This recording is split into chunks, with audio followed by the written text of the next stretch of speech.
Views expressed and the opinions given by the individual host and their guests do not necessarily reflect those of Para X, its affiliates, or its sponsors.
Welcome to Stirring the Cauldron. Now, here's your host, Marla Brooks. Hey, Merry Meet everybody, and welcome once again to Stirring the Cauldron here on the Para X Radio Network. My opening song tonight was The Door by Spiral Dance, and for those who are in the process of crossing over, there is a portal to the other side. Some people call it a door, others call it a white light, but some spirits, for whatever reason, cannot or will not make it across. Some are trapped, others are afraid to cross, and some just don't know how. And that's where my guest, Amy Major, comes in. Amy is a psychic, an empath, medium, and a successful spirit rescue medium since 2002. She was a lead medium in the Psychic Ghostbusters team through the New Millennium Psychic Center in Derry, New Hampshire. She works alongside other mediums and spirit rescue specialists to help aid a spirit in their transition to the other side. While exploring her ability of mediumship, she quickly learned that she has a very strong rescue mediumship skill. Amy now dedicates her time to rescue work and educates people about spirit rescue, and she's here with us today to talk about her book, Toward the Light. Amy, welcome to the show. Hi, thank you for having me. It's great to be here. Thank you. It's a great, great topic. And, you know, I've been involved in a few spirit rescues. One soul was trapped and didn't know how to leave and asked for help, and another soul was lost, and so completely lost that she was walking around in circles through our medium. And she was asking things like, where am I, over and over again. And that, well, actually, we call the spirit police for both. But for the lost soul, we also asked that they send someone who knew her over because she really needed to see a familiar face to settle down. But then I've also been on investigations where, one in particular, where a medium bullied a young girl spirit to cross over. And I got the impression that she was just back for a special place visit, some place that she enjoyed when she was during her lifetime. And he was showcasing for the assembled crowd. And that kind of reminds me of the old quote, all who wander are not lost. So what's your opinion about those who should be rescued and maybe those that should be left alone because they don't need to be rescued? Well, I think we have to come back into the assumption of knowing that everybody has free will, and that includes people that have died who haven't crossed over. Everybody has free will, even spirits. So it isn't up to a medium to force a spirit to cross over. Our job is to communicate, counsel, and guide. That in no way does that say that we're going to bully someone or demand that somebody cross over. There may be times when a spirit's harassing somebody in their home, and we'll bring in the spirit police, and we'll bring in help from the other side to remove the spirit from the home. That's when they're going against someone's free will here. But it's never to force a spirit over to the other side. We actually can't do that. We can, bullying them so they make that decision themselves. That's not a good practice. That's not what we're here to do. We're here to help them get through their situation and their emotional conflict so that they're able to make that decision to cross on their own. Think of it as therapists for the deceased. So bullying a spirit is not therapy. It's not professional.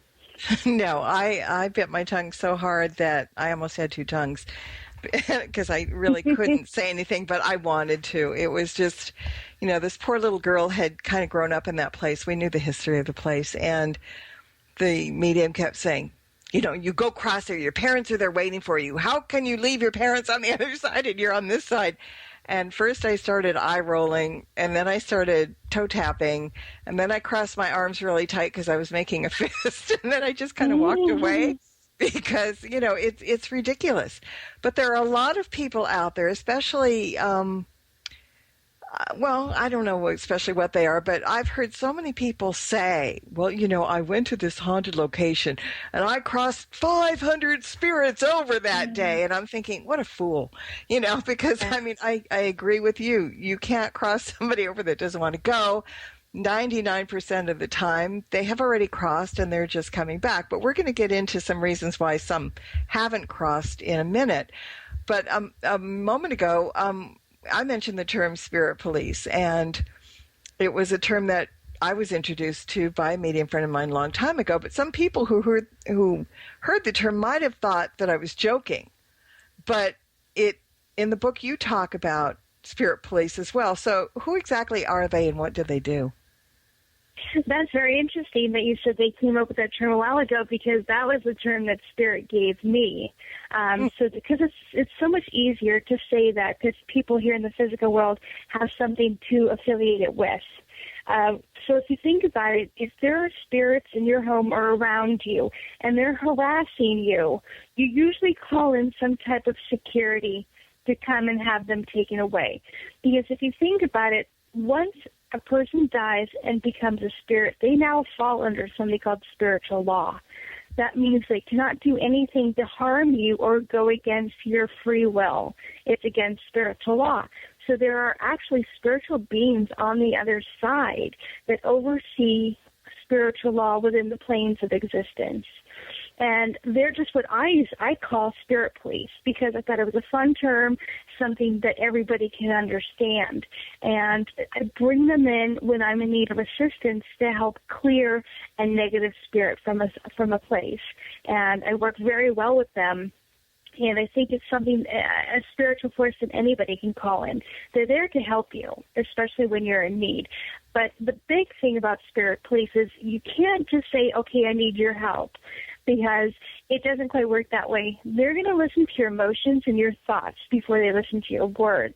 Because if there's any indication that you're actually excited about the experience, or you're having fun, or you're having something that's keeping that spirit there, the spirit police can actually not help you, because you're in some way welcoming that energy to you. You have to be in full awareness and know that that spirit should not be harming you, and you're going to have to want to will it away completely in order for the spirit police to come and help you. Mm-hmm. Yeah, so they come for the right reasons, not just because somebody's whistling for them to come and, holding up the proverbial donut for them to come down and get, right? Exactly. I mean, because you have to understand, some people like the fear of having a spirit around. I mean, why do you think so many people like haunted houses and scary movies and paranormal activities and games? People love the thrill of spirit activity. It isn't until they become harassed or harmed in some way that they will the spirit to go away. And usually at that time, that's when they're in complete faith that they know that the spirit should be leaving, and that's when they usually call in the spirit police to come and will the spirit away from their home. But it isn't until you get to that point, because again, you're going to have to be completely understanding that the spirit police cannot come in and help you if you aren't completely sure that you want them to go. They're going to listen to your feelings, not your words.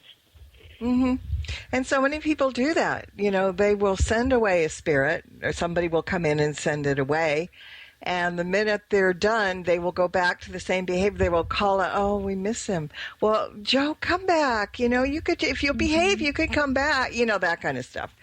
And right. People, you hear that all the time until it's like futile. It's like, why do you keep doing that? You don't want this thing in the house. It's usually the negative ones. I mean, it's not, somebody's great Uncle Sam that's a friendly guy. But, yeah, there is a thrill involved in having something scary. They can call all their friends and say, "Look, I've got this going on in my house," and then when it's gone, they feel like they're not special anymore. And that's just, it's sad. And it frequently happens that way. It does. And it's just because it's curious. It's human nature to be curious about what's going on in the spirit world. And unfortunately, that curiosity can get you in a lot of trouble. Well, it's It's true, but that's what the spirit police is for, to help you through that. But most of the time, most people don't know that there's spirit help on the other side to help them clear this energy away from you.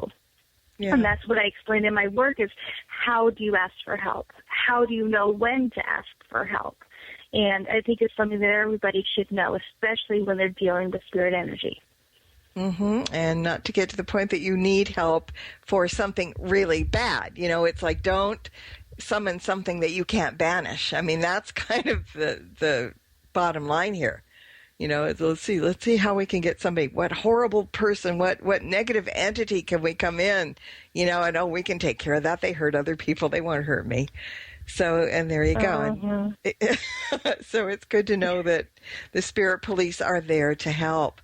How did you become involved in spirit rescue?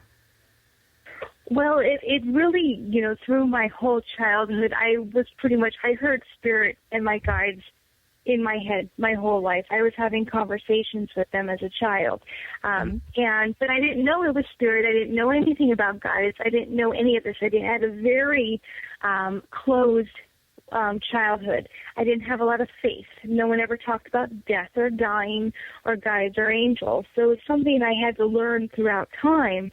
And I had an astrology reading in my early 20s, I would say maybe 23, and she said, "Well, you are extremely psychic, and you have the ability to communicate with spirits on the other side." I'm like, "No way, not me. Those are mediums, and I am nothing like that." And I didn't believe anything she had to say. And then she's like, "Well, go to the psychic center and see what they say," because there was a psychic center just in the downtown area where I lived. And so I finally went, and they confirmed that I was a medium as well. And in my development, we started finding that I attracted very negative, not necessarily negative, but very heavy spirit energy around me. They just kept coming in. Every time I'd go to open up the spirit, the room was filled with very dense, heavy energy. And, of course, at the time, years ago, heavy meant bad. Heavy meant they're negative spirits. They're here to harm you. Push them away. So, of course, I did. I pushed them away for the longest time, but they kept coming back, and I didn't understand why. So throughout time and counsel through my guides, they reassured me that it was fine and that these were actually spirits that were looking for help. And they're heavy because they're dealing with a lot of emotional issues, and their death may have been very traumatic or very painful. And because of that, they're carrying around this baggage with them that makes them seem very heavy. And they're actually looking for help. They know that you can help them. You carry a certain vibration that they're attracted to. And so they're coming to you for help. So Spirit knew I was a rescue medium before I did. I didn't even know anything about rescue mediumship at all. It took years of research and communication with my guides and angels and my spiritual teachers on the other side to really develop myself through the years. Mm-hmm. You know, and I believe that those of us who work with Spirit have, I kind of say it's like a metaphysical neon sign pointing down at us. It gives them a heads up, you know, well, this person can and will hear you, or, you know, whatever. And so sometimes Spirit that need help can know where to find us. Now, I'm sure you get lots of people saying, Amy, I need your help. Please come help me. And, you know, you go and do that. But do you have spirits come to you on their own asking for help? Actually, most of my work is spirit coming to me on their own. Cool. I would say probably about 70% of it is spirit coming and finding me. I will be in the car driving, or, of course, in the shower, or doing dishes, or just trying to go to bed at night. And they will come, and they're like, hi, we need help, or something. Or I usually have a group of spirits travel around with me all the time. They're what I call tag-alongs. They don't really like that term, but that's what they do. They tag along, and they watch everything that I do, and they take comfort in staying close with me, knowing that they're not alone. So most of the work I do is dealing with spirit energy and rescue work without even leaving my home or leaving my area, because spirits come and they find me.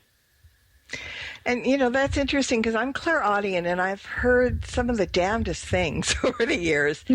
But most of the time, they're random. Whoever is talking to me does what I call a hit and run. You know, they'll say something and poof, they're gone. They're not looking for interaction. Apparently, they don't need rescue. To me, it sounds like they just need to get something off their chests. Like this young girl's voice that came to me and said, I died quickly in the accident. And I'm like, okay. You know, and I tried to talk back and, you know, do you need me to pass this on to somebody or what? And they're gone. So it's really kind of strange. I've had very few things that I could actually follow through on. It's just, I don't know, maybe I've got the neon sign that says, okay, hit and run. That's good. Go, you know, go for it. Well, sometimes they'll do that when they're not looking, they're not ready to cross. They're still looking to touch in with someone and to get someone's attention, but they think that they know if they're going to connect with you and you have that vibe that says, I want to help you, and they're not ready, then they're going to come in for a short period of time and leave, because their consciousness picks up with yours. So they'll know if you're trying to help them or not. If they're not ready and not ready to cross over, of course they're going to leave, and they're going to continue roaming until they are ready. Yeah, I always just thought it was interesting. I mean, at first, you know, when I started years ago being able to hear, I would hear people yelling my name in my ear, you know, the kind that makes you jump out of your chair. It's like, what? And I always thought, okay, I'm being punked, you know, I'm being pranked here. You know, why are they doing that? And then they started with messages, and that's fine. But I don't think anybody's ever come back. I think it was just like, I guess they were comforted to know that they could say something that they needed to say. And then, as you said, move on. You know, for the time being, and hopefully at some point they were ready and found somebody that could help them.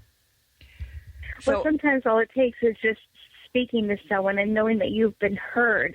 Yeah. Sometimes that's enough to help them cross. So it all depends on the individual spirit. Yeah, exactly. Well, so when they come to you, what is your criteria for knowing when a rescue is needed? I mean, do they, Well, other than maybe just flat out asking, you might sense that somebody be afraid to ask or didn't know they could ask. we usually all sense their emotional state. Like, are they afraid? Are they scared? Are they confused? Are they lost? Are they just angry? Most of the spirits that are ready to cross, I'll usually know because they're coming to me and they'll look at me like, okay, where do I go? Mm-hmm. Almost like they don't know how to get to the other side. I have that happen very frequently. Mm-hmm. So I'll usually call in their family or their guides to help guide them to the other side. Mm-hmm. So I kind of see myself as sort of a liaison between the spirit and their spiritual helpers that they just can't connect to. And if you think about it, a lot of people ask me, well, why can't they just connect to their spiritual help on the other side themselves? Mm-hmm. And I do realize it has to do with their awareness and their frame of mind. If you think about it, if you look down and say you're pointing your focus and your awareness down on the earth, and you're focused on something, you're looking down. So they're looking down at me. It's my job to turn them around and face their attention upward towards their guides and angels and towards their family so that they know there's another side out there. There's another world out there that they should be made aware of because their focus is on the earth and the earth plane. I need to focus their attention somewhere else. So I'll know, depending on their emotional state, if they're ready to cross. Sometimes they'll just come in, they're angry, and they just want someone to talk with. I'll know. Because when you merge in with their energy, you'll know their thoughts and their feelings and their emotions and their history. You know all of that. So there really isn't any confusion whether they're ready to go or not. I think a lot of people think that when we die, automatically there is the white light down there, go follow it, that it's an automatic thing. And I kind of think that maybe people, depending on their belief systems, as they cross over, I think people see different things. Do you agree with that? I mean, some might see a white light, some might, go ahead. It does, it absolutely.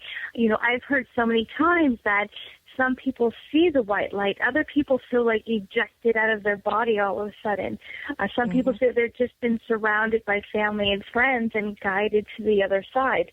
It really it has to do with thought, intent, and awareness of that individual, what their belief systems are, their culture, their religion, their whole way of living dictates how they're going to be most comfortable making it to the other side. So when they're not aware of the white light or the tunnel or the door to get them to the other side, it usually has to do with their awareness and what they can focus on and their emotional state. There are some spirits that start the process of crossing over, which is really just an elevation of their vibration to a higher vibration known as the higher consciousness. There aren't any sides to heaven and earth, so you don't just cross the line and boom, you're in heaven. It doesn't work that way. There are many different levels of vibration that you rise up to, and you parallel the energy of the vibration you want to reside in. So when you're making that ascension, you can stop somewhere in between, depending on whether you're ready to continue on or if you just want to look around and see what's going on, say, well, I'm just not quite ready to go just yet. You make that conscious decision on your own to continue on or to stay behind and finish up some work or get resolution to something. And a lot of spirits are starting to do that more frequently these days, which is why rescue mediumship is becoming more and more popular. People are becoming more aware of it. There are more spirits every day becoming earthbound because they're aware of the afterlife and because they know they have a choice. It isn't necessarily the greatest choice. The best thing to do really is for them to cross and to complete their journey and to move on and to grow as a soul. But a lot of people are still very connected to their physical selves, so it's very hard for them to let go. Now, you have a chapter in the book called Where Earthbound Spirits Reside. How was that for a segue? And to be honest, I'd never really given that a whole lot of thought. I suppose I just figured that some remained in a place familiar to them or were attached to a place of tragedy or, most likely where they lost their lives. But it's not like with the living who generally need to find a place to check in for the night. They can come and go wherever they want. So basically, is that until they decide where they want to go, kind of what the deal is? I mean, you can look around, you can decide where you want to be, but it's not like you have to rent a room for the night. You know, that kind of thing. And I'm not trying to be facetious, but yeah. Oh yeah. I mean, depending on if they're staying at the hotel or not, but it all depends on the spirit. But usually, like the spirits that are aware that they've died and they're not ready to go, they wander more than anything else because they're looking around and trying to find resolution. Or trying to find energy vibrations that they're comfortable with. Most spirits are going to reside where they feel most comfortable or familiar with. So that may be, staying close to somebody that they find comfort in. That may be staying at a hotel or at a subway or at a school, something they find comfort in until they're able to get over their emotional state. There are those spirits that are not aware that they've died, and usually those spirits stay pretty close to the area of their death, only because they're not aware that anything has changed. And so if you think about the movie like The Others with Nicole Kidman, you know how she can't leave her house, that because her awareness is her house. Anything out of the mist is out of her awareness. She's not thinking about that. And they're going to stay where their awareness is. They're going to stay where their consciousness is. So it's whatever they're focused on, it becomes their world. Right. So it all depends on their emotional state of where they're going to reside. Okay, so let's talk about some of the reasons that spirits are trapped or earthbound. I mean, one of the most obvious, I think, is the fear of having sinned and being sent straight to hell. But there are a whole lot of other factors that hold spirits back. What are some of them? Oh, yeah, that the fear of judgment is a big one, especially when you're dealing with spirits that have completed very bad crimes, rape, murder, torture, something like that. They're going to be afraid of being judged when they go on the other side. That's something very common. Because of that, most of those spirits will remain earthbound in a very negative way, and they'll still go around and harass people.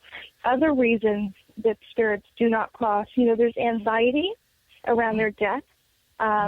The emotional entrapment of the anxiety will keep them earthbound. Anger, any kind of emotional pain, guilt, trauma. The trauma of the accident can make it so that they're not even aware that they died because it's kind of like an impact. And I always tell people, think about what it's like to get hit on the back of the head when you're not looking. You're dazed, you're confused, you're hurt. Nothing makes sense. The world is spinning around you, but then all of a sudden you come to and you're like, what just happened? Well, it can be like that for a spirit through a very traumatic event. A lot of spirits tell me they just saw a white light, like a flash, and next thing they know, something was different. So trauma can create that way. And some spirits, like they like to hold on to things. There's some spirits that hold on to earthly possessions, such as their home, or not wanting to let go of somebody, like love. People think love can help guide you, but love can also hold you back. There's very obsessive behaviors, which is not wanting to let go of somebody you're attracted to or somebody you feel obsessive behaviors or addictions towards. You can hold on to that. But also honor. Honor can hold you back, too. Feeling like, you did something wrong or you want to honor your family by completing something or letting them know you're not ready to go. So there's so many reasons why spirits don't cross over. And also in certain religions, it's believed that spirits often end up in limbo or purgatory, waiting for a resolution to find out whether they're going to be sent upstairs or down below.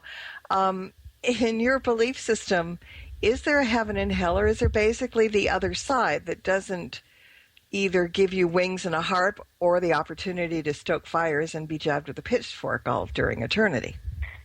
I think it's really a frame of mind. Heaven and hell resides in your mind and in your heart. And, when people think of heaven, to think of a very positive place. And of course it is, but it's the elevation of vibrational levels, going to a higher consciousness.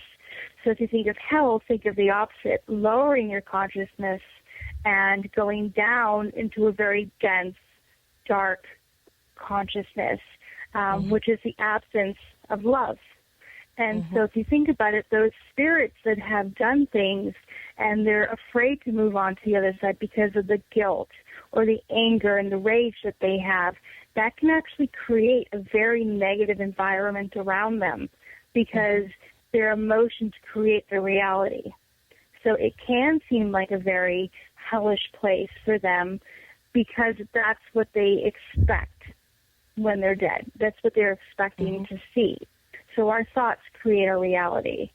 So, and they do reside on a much denser vibration. But are these places that you actually go to? No. These are places you create within your own mind. So, no, that's what a lot of mediums say. You can, once you're on the other side, you can be in any environment you choose, right? Yes, and I plan on being somewhere near the beach with, a colada in my hand. There you go. But yes, we do. They do say that. The movie, there are a lot of great movies out there where they show heaven and you move around into different levels of heaven and many different places of awareness, and everybody has their own heaven. And I absolutely do believe that, because when I have gone to the other side, I have my own personal space. And then we go to their community areas that you can go to as well. So it's really, you're going to be where your heart and mind want you to be. And so it all depends on your vibration. Yeah, and a lot of people, I think, too, they're afraid that when they die, they are going to get stuck because they're not going to know what to do. And, you hear often about the fact that there are greeters on the other side, people that may not have family or feel very much alone on the earth and maybe don't have any loved ones on the other side either, are worried that they're going to get left out and they're going to just be standing there hanging, looking silly. But I kind of like the idea of the greeters, and they're not necessarily like family members, although they can be, but just that it's comforting for people that are afraid to understand that most likely you're not going to be standing there waiting for the bus that's not coming. Yeah. Exactly. Everybody has a guide, at least one. These are spiritual helpers that are there with us at the time of our birth. They help us through our lives and can greet us at our death. So they're kind of like when you die and you go, it's like greeting someone that's an old friend that you've known forever. And they're going to seem very familiar to you. There's also what they call shepherding angels that are designated just to help spirits cross over. So they go out and they especially start looking for those who are not able to make it on their own or do not feel like they have somebody to guide them over. They're designated to do that. And there are also people that have died, have crossed over, and have decided to make that their job, to go back and help people cross over and help people find their way to the other side. So there are many helpers to get people where they're supposed to go. It all depends on that person's free will and whether they're ready to go or not. Yeah, and I think it's important that people understand, because I don't think they even understand it here on the earth plane, that we do have free will. I mean, certainly you're going to give up free will for certain things, but the free will that we have, I mean, we're supposed to write our own stories, and I believe that we wrote them before we got here, and we're living out the scripts in essence, the things that we need to have accomplished in this life in order to move forward. But I think it's important to know that on the other side too, you have your free will. You create your own environment. You don't have to be stuck with somebody. All right, suppose a bad divorce, all right, and you just couldn't stand your spouse. Well, just because they're over there, it doesn't mean that you have to, get in touch with them or hang out with them, because what happened on the earth plane can stay on the earth plane, right? You can choose to be around anybody. Yeah. I tell people, the way that somebody thinks and their personality and characteristics here in the physical plane usually carry on with them over to the other side. If they're arguing and bickering with each other and they didn't care much for each other here, they're probably not going to do it either on the other side. Just because you die and go to heaven doesn't mean we all grow wings. It Right. doesn't mean we're all going to be, happy, joy, getting along with each other. We're still going to have emotional conflict on the other side as well. We'll have a greater understanding of things, and it may take time for us to get along and to resolve those issues. But it isn't an immediate thing, so it takes time. Everything is a continual process of evolution, especially, even on the other side. That's why we come back here, to learn and to grow and to experience, so we can become better souls on the other side. Mm-hmm. Yeah, it's so simple, but people have like all these rules. It's stuck in their heads that you can and can't, and this isn't how it works and all that. And in essence, it's just like very free and uplifting and do what you want to do, make it comfortable for you kind of thing, right? Well, I find society is very good at making rules and regulations. We like to put things in boxes and organize things just so our mind can understand them a little bit better. But to say that we don't really have all those rules, and there is no black or white, there are no rules or regulations to live by in the spirit world, it's very hard for us to understand that, because as a society, we want to classify everything. And it doesn't work that way on the other side. And it's very hard for us as physical beings to understand that. But when we get to the other side, it all makes perfect sense. Well, that's why I kind of choose to live in the gray area during this lifetime. Not the black, not the white. The gray is comfortable, and the gray is a place of possibilities. So I think, that'll make it easier over there. So, getting a head start. And plus, not having to beat my head against the wall so much in this lifetime. So I think that works out really well. Oh, now, absolutely. What can be done with negative, harassing spirits who refuse to cross over and make life absolutely miserable for those they might attach themselves to? Well, the first thing is not to become their victim. We've grown up in a society to make us believe that spirits are allowed to do anything that they want. If they become harming or harassing, then we automatically become their victim and there's nothing we can do. That just isn't true. That's taking away our free will, which is spiritual law. They're breaking spiritual law. And it's our job to tell them to leave. We have an essence within us that is much stronger than any force that they can provide to us. They're going to throw everything at you in the beginning. They're going to scare you as much as possible. But you know what? That's all they have. They've got nothing else, because there is nothing else. There is nothing they can do. So what you see at first is what you're going to get. And it's kind of like they're fluffing their feathers all around you, trying to scare you. But guess what? That's all they're going to do.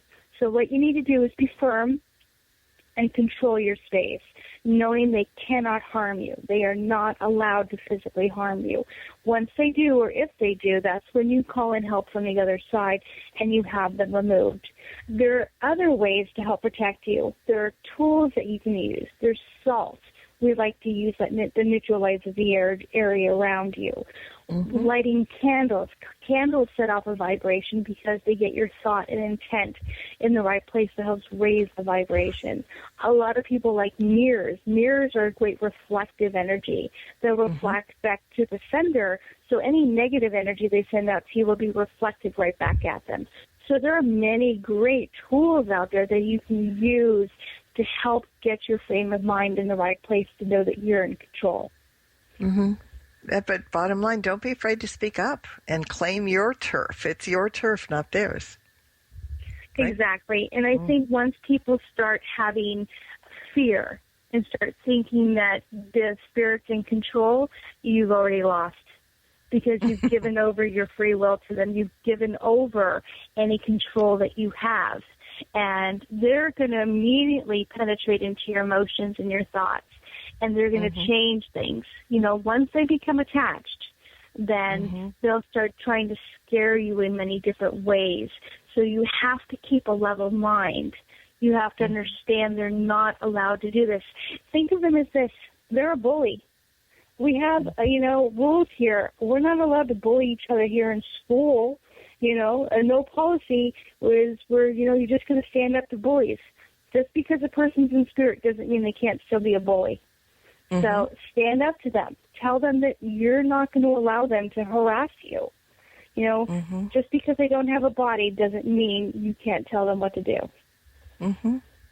Yeah, and those are really important words to understand and know, because you have your control. Use it. Now, I'm a stickler for people knowing their craft, be it witchcraft or mediumship or whatever. As in the mundane world where people go to school and learn how to work at a career that best suits them, I think nobody should try to cast a spell or talk to spirits unless they know how. And there's always a right way to do things, and there's a way that's going to mess you up. In your opinion, can or should just anyone try to attempt mediumship and spirit rescue on their own without knowing the proper way to do things and all the possible risks involved? Absolutely not. And I write a big thing about that in my book. Do not attempt if you have not been professionally trained. Now, I've been doing rescue work for 13, 14 years now. And it took this long for me to decide, okay, I can now start teaching other people how to do this. But it takes years to develop. You have to first learn your psychic ability. You have to know what your gifts are, what your strengths are. You have to start learning how to read energy. And that's the first thing you need to do. That's the basic. And that's through development classes. That's through going to a psychic center or a Wiccan center or going to a spiritualist church. There are many different avenues to take to learn psychic ability. From there, I would say learn mediumship. Learn all the aspects of mediumship, the healing work, the message work, the rescue work. There's many different avenues of mediumship as well. One size does not fit all with mediums. You have to learn what's best for you. And again, that takes many years of development, and it also takes the right frame of mind. Now, I always tell people mediumship is something that everybody can do because we all have a sixth sense we can all open up to. It all depends on how we want to develop it and where we want to go. Do we just want to touch in the spirit ourselves, let them know we love them and we want to communicate with them, or do we want to develop it to the point where we want to start doing readings for other people? And I always tell people the 3 R's of spirit communication is be responsible, be respectful, be reasonable when you're dealing with spirits, because it's a very professional thing that when you're dealing with. And with rescue work, it's completely different. I do not believe that everyone should get into rescue work. Rescue is very difficult. You have to have a very strong frame of mind. You have to be very strong emotionally. And you have to be firm in your belief and your faith in God, because they're going to mess with your emotions in your head, and they're going to attack you over and over again. And you have to be strong-willed to be able to get through that and know that there's spirits that need your help, and you need to wean through the negative spirits to get to the ones that are really in need. So I do not believe that anyone should just start opening up and doing this type of work without the full level of development in many different areas and to train with other people so they can show you what to do. This isn't something to mess with. It's not a game, because a lot of people decided that it is a game, communicating with spirits. But it's something that you need to be really responsible doing. Exactly. And one thing that goes along with working with spirit at all is protection. And in the book you talk about psychic protection, and I absolutely believe it's necessary. And again, you mentioned things like smudging or candles, crystals, singing bowls, mirrors, and several other things. But one thing that I never heard of, see, I learned something from your book, was protection grids. So for the others like me who must have been left out of that loop when that came up, can you explain what protection grids are and how they're used? Protection grids are actually very new. I've only started hearing about them for the last 5 years or so. I'm sure they've been around longer, but no one really ever talked about them. What they are they're grids, they're geometrical shapes that you use different levels of vibrational crystals depending on their usage and their tools, and you align them in a geometrical shape that helps stimulate the energy around you. And depending on the geometrical pattern and the crystals you use depends on the level of protection in your home and in your space. Mm-hmm. So a lot of people use different levels of vibrational crystals. Mm-hmm. Some people use jet or, many different types, like black tourmaline or selenium or quartz. There's many mm-hmm. different types of crystals to use, and you just align them because they all work off each other. Crystals mm-hmm. are very temperamental. You get them next to each other, and they'll tell you whether they like each other or not. That happens mm-hmm. to me all the time. And mm-hmm. you align them in just a way so that they all flow very well, and it kind of creates this barrier around these, kind of think of it as a wind tunnel of energy that kind of spins around the room, and it sort mm-hmm. of sets off that barrier of protection against mm-hmm. anything that should invade your space. So they're right. really wonderful, and there's actually these YouTube videos and books and all kinds of things on protection grids these days. People just, in the past have just used crystals, having them mm-hmm. out in your home or wearing them on your body, but now they've come out with these geometrical shapes because they help amplify the energy even more. I just got a question from the chat from Coraline. And she says, do you need a gemstone for a grid? Like, can it be purely energy instead? Oh, absolutely, because what you're doing is you're amplifying energy. Energy can be from many different sources. Crystals are used mainly just because they're an amplifier of energy, and they work very well with each other, and they help stimulate the energy in your home. But you can absolutely use anything that does the same type of service, as long as it provides a positive energy flow. And, when you're talking about that, the first thing that came to my mind right now, which, was a big duh, I should have thought of that, when we place the white light around ourselves or around our property or whatever, that's a protection grid. Duh. Yes, it wasn't called that, so I wasn't thinking about that. But just as you were talking, I'm like, okay, because I'm kind of a big proponent of the white light because it's something that's easy to do. And depending on your intention and your intensity, it can work. It can, deflect all kinds of stuff. So, that is a protection grid. Well, good. See, now I just learned something else. Twice in one day, this is not a good thing. I might, backfire in my brain or something. We're continually learning. I find you learn best when you teach. Because exactly. Often when I teach, I start channeling, and there's many times I'll just start telling people things, and I'll stop mid-sentence, and I'll be like, oh, wow, that's really cool. I didn't know that. And they'll look at me like, what do you mean you didn't know that? I'm like, I didn't. It just came out of my mouth, and when you're teaching, you start channeling. You never stop learning, ever. Sometimes you get really surprised because you don't realize that you're channeling when you're channeling. This is the fun part. I was talking to a medium friend one day about something, and, we were just talking. I thought we were just talking, but I was just talking a little bit more than she was. And when I got done talking, she said, thank you. And I said, for what? She goes, for the channel. And I said, really? Okay. But it does happen. And you learn a lot from it. You're absolutely right. Now, also, you talk in the book about non-human negative entities, and I know you don't work personally with them, but you do discuss how to tell the difference between an earthbound spirit and a non-human negative entity.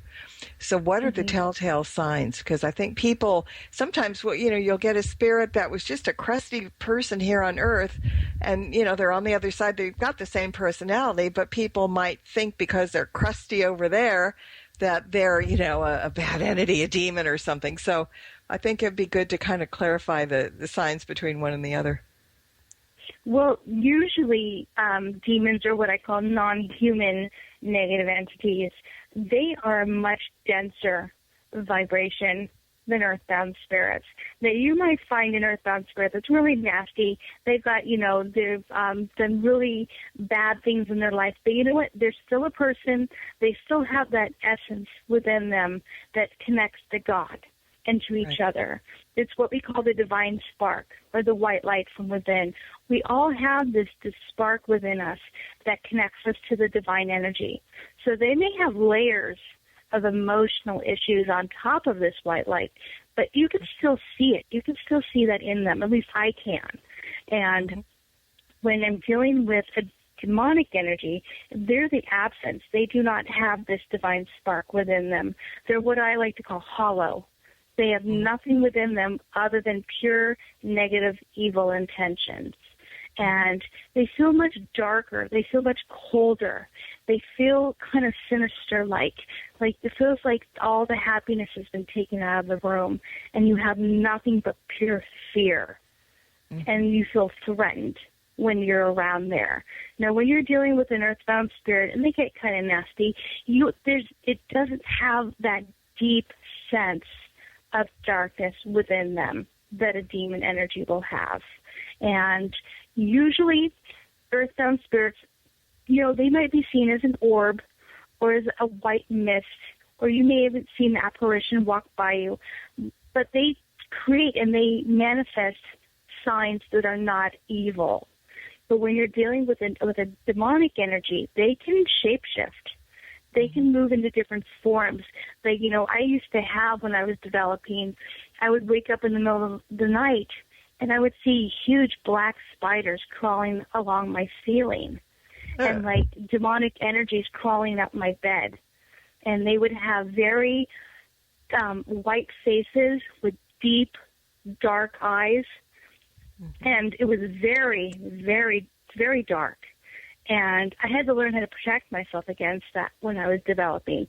But they can morph into a shape-shifting appearance, demonic-style creature-like. Earthbound spirits don't do this. They don't get that deep and that dense of a negative energy.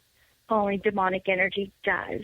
So you should immediately sense when you're around that energy.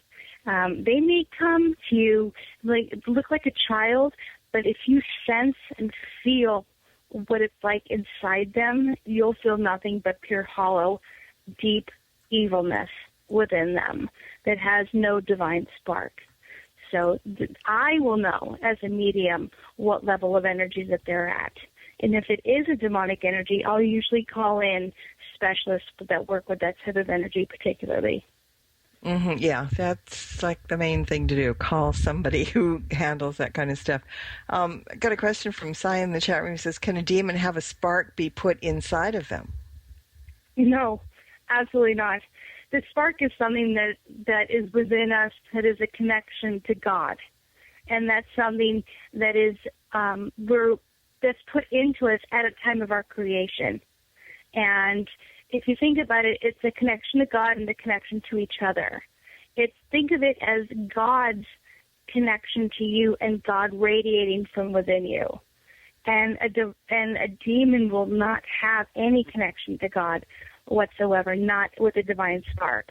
So no, you can't put something like that in a demon. Good.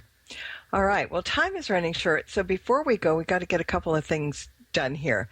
The first thing is to let everybody know where they can find more information on you, your books, classes, and some of the services you provide, because you do provide services. So give us the lowdown, please. Okay.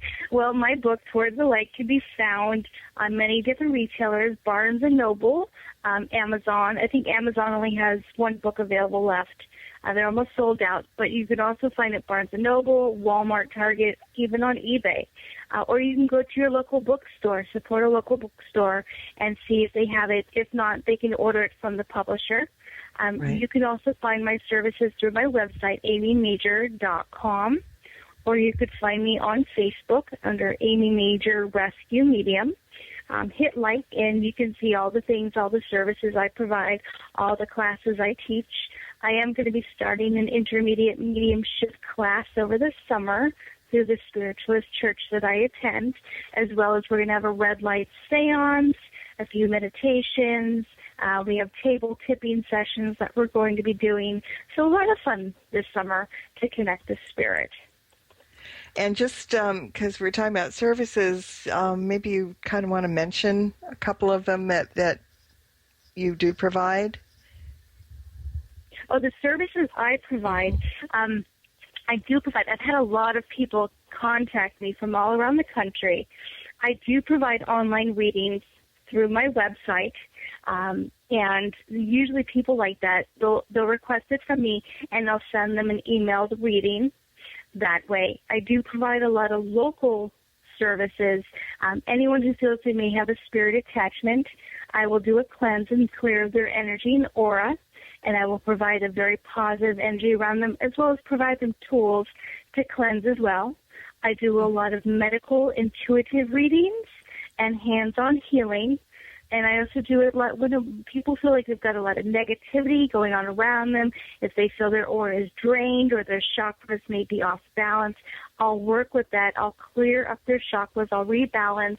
I'll raise their aura levels, and I'll bring in more positive energy for the person. So it's a lot of clearing work that I have to do. And then, of course, I provide spirit rescue services all throughout the East Coast. Great. Well, I want to thank you so much for being here tonight. It was a fascinating topic, and so glad that you could come on, enlighten us all. It went by really, really quickly, so you may have to come back. But again, absolutely. Thank you it was so great. Much. It was, and very informative, and there's just a whole lot left that we need to talk about, and we'll have to pick up where we left off another time. So, absolutely. If anybody has any questions, don't hesitate to ask. There you go. So once again, thank you, and I want to thank everybody else for listening in as usual. And until next time, everybody, blessed be and merry meet again. Good night. This has been another edition of Stirring the Cauldron with Marla Brooks. Be sure to tune in next week at this same time for another great guest and more cauldron stirring. Any rebroadcast or other use of this program without explicit permission is strictly prohibited. Copyright 2014. Moonlight Hall by Kevin MacLeod, licensed through Incompetech.com.